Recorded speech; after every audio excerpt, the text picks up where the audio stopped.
It is the SMT Media Network. In today's video, I want to discuss something that happened at the end of last night's game between the Los Angeles Lakers and the New York Knicks. And the Lakers got a win and everything was fantastic. It was close. It went into overtime. And you would think that the vibes in LA would be great. Stephen A. Smith was sitting courtside. And, you know, he's a media member, so he's like right there close to the action.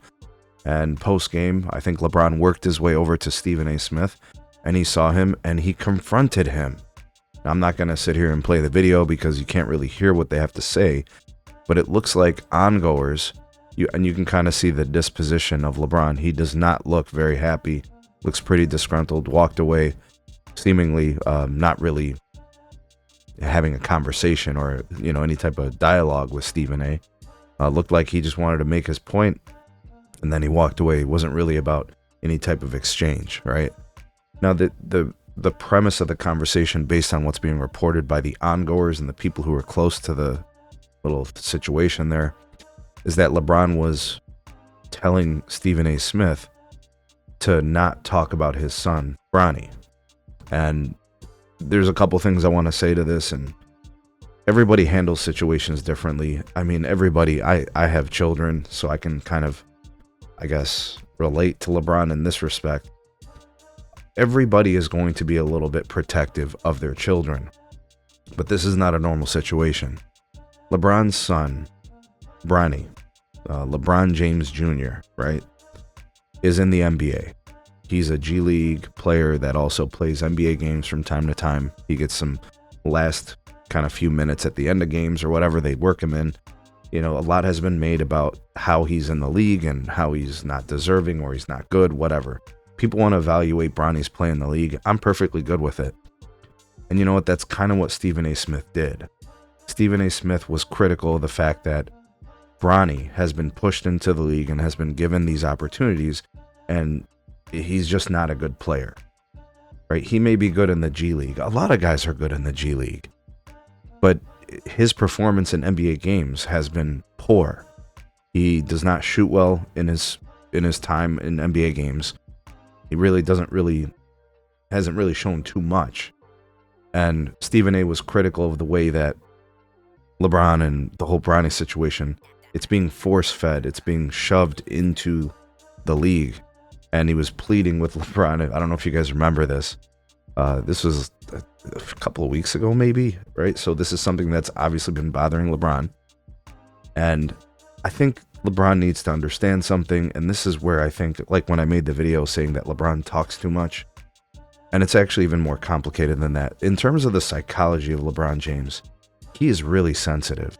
You know, he's made it very clear in his previous comments talking about the face of the NBA and how, why would anybody want to be the face of the NBA when everybody who covers the NBA just shits on everybody? He doesn't like being criticized. He doesn't like being analyzed. He doesn't like being scrutinized. But he likes being the face of the NBA.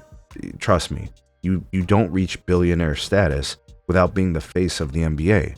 Like, you tell me, how are you just going to be a regular guy in the NBA, non-star, not face of the league, and be $1 billion value? That's how you got here. It's how you got all your contracts, your endorsements, your shoe deals, because you became the face of the league. But he doesn't want the smoke that comes with it. Every star, every face of the NBA has been scrutinized, analyzed, put under a microscope. They always have the attention on them. He doesn't like the side effects of being the star or the face of the NBA. And unfortunately, you can't have it both ways. There's no such thing as perfect. Right? You're going to be criticized and scrutinized. And now when he does things like this, unfortunately, he didn't think this through. This confrontation makes him look like a bully. Stephen A. Smith is 60 years old. What the hell are you going to have a confrontation with him for in front of all these people? Like, there's all these different ways to contact folks. Like, everybody's got everybody's contact.